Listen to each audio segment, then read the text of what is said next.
For first method is simple interest. Simple interest is the method to calculate the amount of interest charged on a sum at a given rate and for a period of time.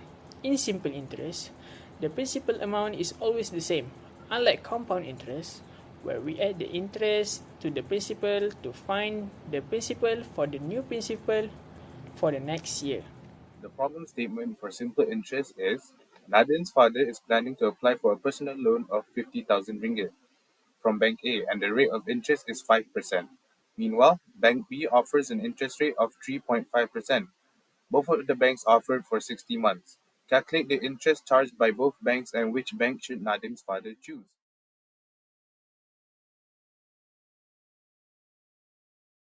The methodology for calculating simple interest is I equals PRT. I equals to simple interest, P is the principal, R is the rate of simple interest, T is the period of investment. Also, to calculate simple amount is S equals P plus I. Moving on to the analysis, first we can calculate the interest for Bank A using the formula I equals PRT. From the problem statement, we can deduce that 50,000 ringgit is P, which is the principal. 5% is the rate of interest, or R, that you have to divide by 100 to get 0.05. 60 months is the time on investment, which you have to divide by 12 to convert it into years, which is 5 years for T. We can put the corresponding values into the formula now.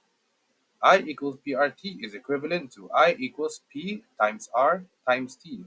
With this, you get 50,000 times 0.05 times 5, equaling to 12,500 ringgit. This is the amount of interest charged.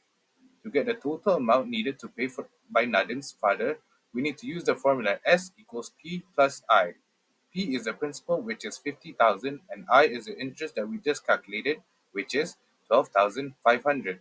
This equals to 62,500 ringgit that has to be paid. For Bank B, we use the same method that we used for Bank A, but changing the rate of interest to 3.5%, which is 0.035. Using the formula I equals PRT, we get 8,750 ringgit in interest charge. Next is to calculate for S, which is simple amount using S equals P plus I. And we get the total amount of 58,750 ringgit that Nadin's father has to pay.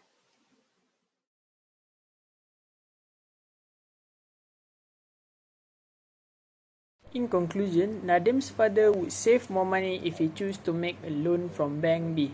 This is because Bank B offers lower interest than Bank A, which is Bank B has 3,750 ringgit less than Bank A.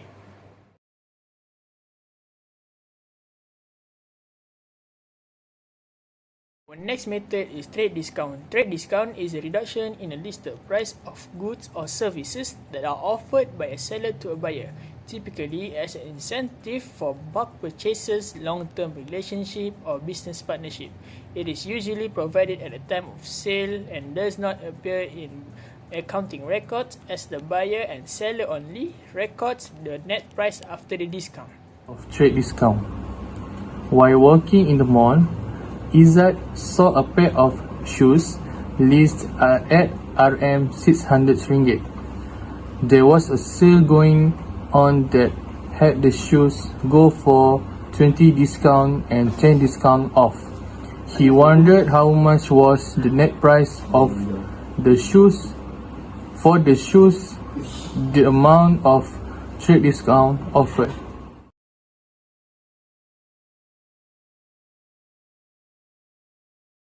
The methodology of trade discount is LP, which is list price, equals to L. So for first trade discount of D1, which is equals to LD1. For the second formula of trade discount, which is D2, equals to L open bracket 1 minus D1 close bracket and D2.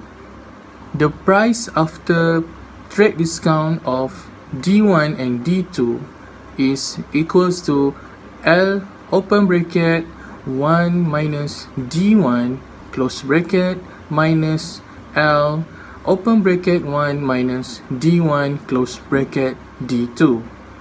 And for the last result of the formula trade discount is equals to L open bracket 1 minus D1 close bracket and open the bracket 1 minus D2 close bracket. Thus, the result of the formula is NP equals to L open bracket 1 minus D1 close bracket open bracket 1 minus D2 close bracket. The analysis of trade discount is we use the net price, which is NP equals to L open bracket 1 minus D1 close bracket open bracket 1 minus D2 close bracket. To replace the formula, we enter the value equals to 600 open bracket 1 minus 0.20 close bracket open bracket 1 minus 0.10 close bracket. So the total of the formula is Rm 432 ringgit.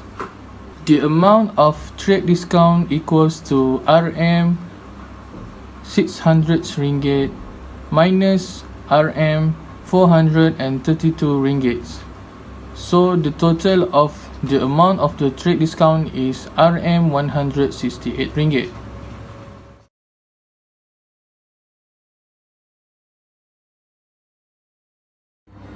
The conclusion of trade discount. For Izzat, the reduction from Rm 600 ringgit to Rm 432 ringgit would have made the shoes more appealing and affordable. This reinforces how strategic pricing and discounts can influence purchase decision by creating a perception of value. This analysis can help customers like Izzat make informed decision about whether a deal is worth it by understanding the cumulative effects of discount. The discount price not only offered significant savings but also served as a practical example of how mathematical calculation can simplify complex discount scenarios, helping both buyers and sellers achieve their objective.